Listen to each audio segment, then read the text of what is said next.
presented.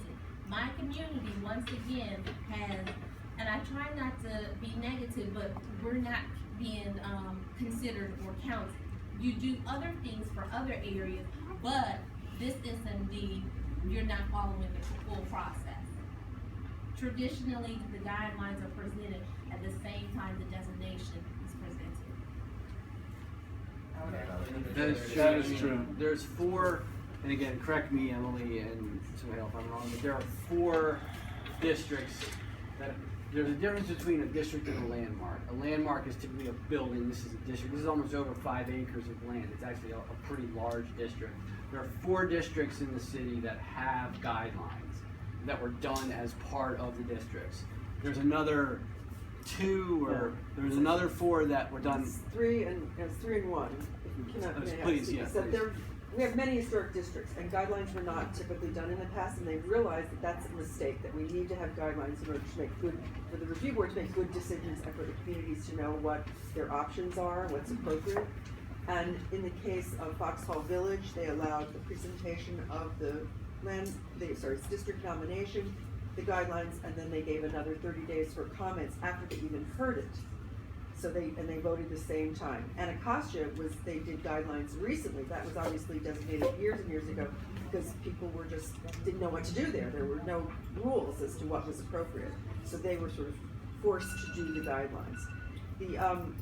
But it's so important when you have a neighborhood like this where you have these buildings that are all the same, and the opportunity here to actually really look at them and be able to give guidance to the property owners at the beginning, as soon as this is designated, because the Preservation League submitted this application not as a district, but as a landmark, and that is how it was accepted by the review board. That meant that no permits applications could be reviewed until such time as this takes place. There's obviously pressure on landowners to come to a conclusion, but the feeling is that why was that done like that? This is the sense of threat, which no one seems to know what this threat was. And they didn't come out to the community before they submitted it. They came out after they submitted it. They came one night to a meeting. There were probably 10 people here, many fewer than are here tonight. And it was in September, the day after Labor Day. The time now is that it's only fair that the historic district guidelines go with the historic district so everybody understands, because this has been pushed through too quickly and with no need. And especially the fact that they accepted it as a landmark. Even the staff report that was handed out last week, on the 22nd, said it shouldn't be a landmark, it's a district. And so it's just being pushed too quickly, and there's no need for it to be pushed quickly. It can be done fairly and give a chance for people to actually have the time. But as the commissioner stated, requested last time, and they gave the perfunctory 1 month without any direction to anyone, without telling the staff, we really want you to go out and meet the people, go talk to the commissioners. It was a very curt presentation that no one was allowed to speak at, which just said that it will be postponed because the ANC requested it. Even though we did everything right, we're gonna do this delay.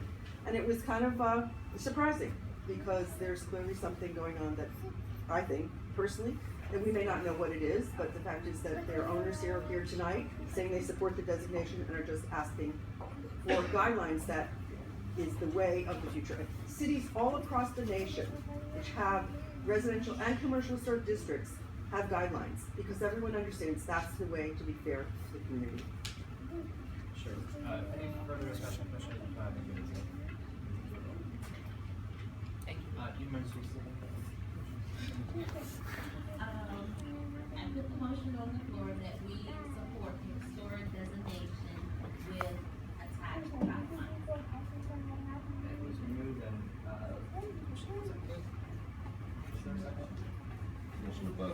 Commissioner Bud seconded it. Okay, so all 4 motions, please raise your hand. So it's very Actually, clear. I have, I'd like to offer a friendly amendment. 1, 2, 3, 4. Commissioner Anderson. I'd like to ask the maker of the motion, Commissioner Lewis, would you accept a friendly amendment that we support historic designation with an extension of time to develop the draft guidelines? I can't accept that. Okay, so just to That's fine. clear one so the amendment was not accepted, so all for the motion as originally stated, please raise your hand. Count 1, 2, 3, 4, and then, thank you, all against, please raise your hand. 1, Processing. and then any abstentions, as zero abstention, okay. So that motion passes by a vote of 4, 1, 1. Thank you. Thank you for your time. Thank you. Love to be back. I'll take the boards if you want. And just to clarify my apologies, that 1,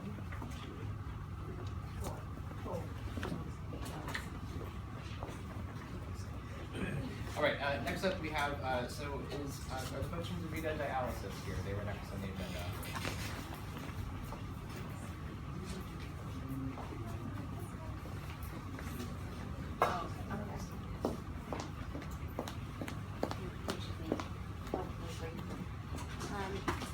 Hi, we're here tonight on behalf of DaVita, which is dialysis provider here in the district, and my name is Karen Lovish. This is Richard Robinson, and Richard is the Regional Operations Director for DaVita in the DC area.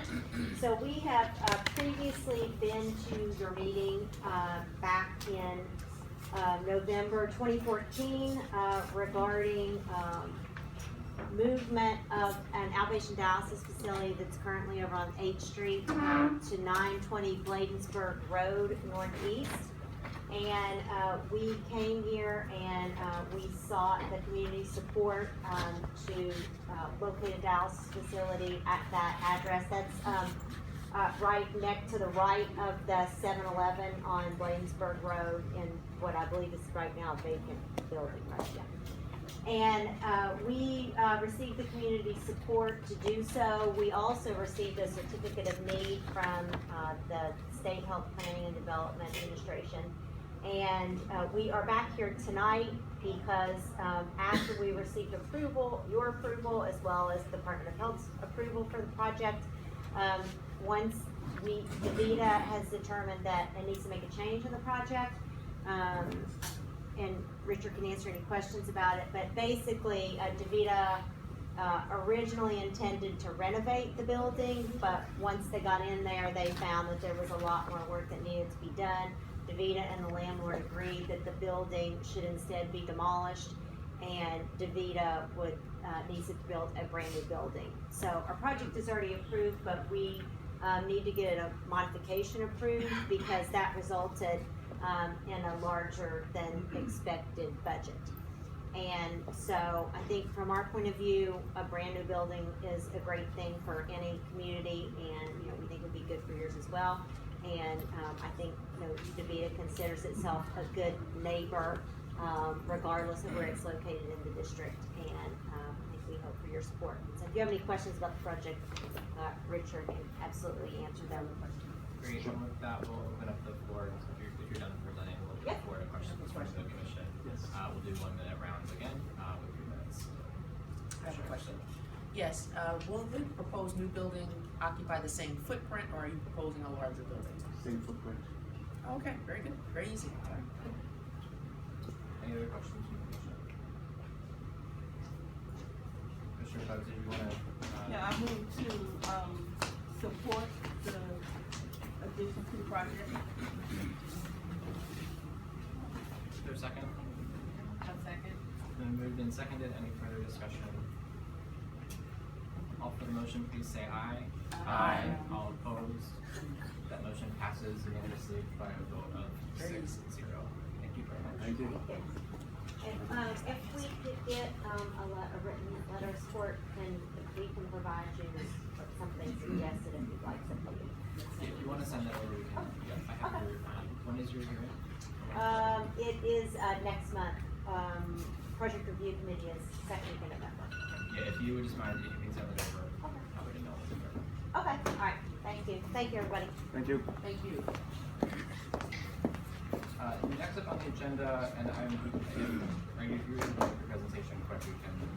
Okay, so Ms. Doherty is gonna, if you can, Ms. Doherty here. I think it's very important that everyone hear from the council member's office. So if you'd like to have the floor. Hello, everyone. everyone. Hello. Good evening. Good My name evening. is Laisha Jordy, and I am the Constituent Services Coordinator / scheduler / everything for Councilmember McDuffie. Here to bring greetings on behalf of the office. Just a couple of quick legislative updates. Today there was a legislative hearing and a committee of the whole hearing in which Councilmember McDuffie introduced 3 ceremonial resolutions. The first one was to honor Hispanic Heritage Month, which runs from September 15th through October 15th. The second one was Domestic Violence Awareness Month, which we all wore purple today in our office to honor that. And he will be participating in activities throughout the month with various organizations and Black Women for Positive Change. Also, he introduced infant mortality ceremonial resolution to honor that month as well. Last week on October 5th, we had a hearing on OUC to discuss the 911 operations. I'm not sure if you all remember a couple months ago when 911 went down, and it was a very scary situation for the city. So that was discussed last week in a roundtable. Also on the 6th of October last week, he participated in a panel at Georgetown University with over 100 ER doctors to discuss fire and EMS, since he does chair that committee. Tomorrow he will be around in 5D. He's going to Gallaudet to meet with the new president.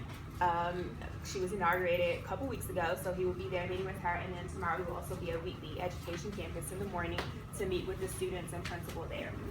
Also, for the sake of time, I won't go into too many details regarding the handouts, but I did leave some handouts in the back. Just a couple of upcoming hearings. The Comprehensive Youth Justice Amendment Act of 2016, basically that keeps minors out of adult sentencing. And 2 more that are back there. I don't want to hold up the time. But I'll stay to the end of the meeting. If anyone has any questions, I'm sitting right here and I'll be around towards the end of the meeting. So that concludes my presentation. Thank you. Thank you, Ms. Thank you. All right, we are hopping all around the agenda. We are next, so we are back now on, I think we're back on track. So we're now at what on the printed agenda is item number 12. This is a settlement agreement for Mike's Market and Trinidad Market.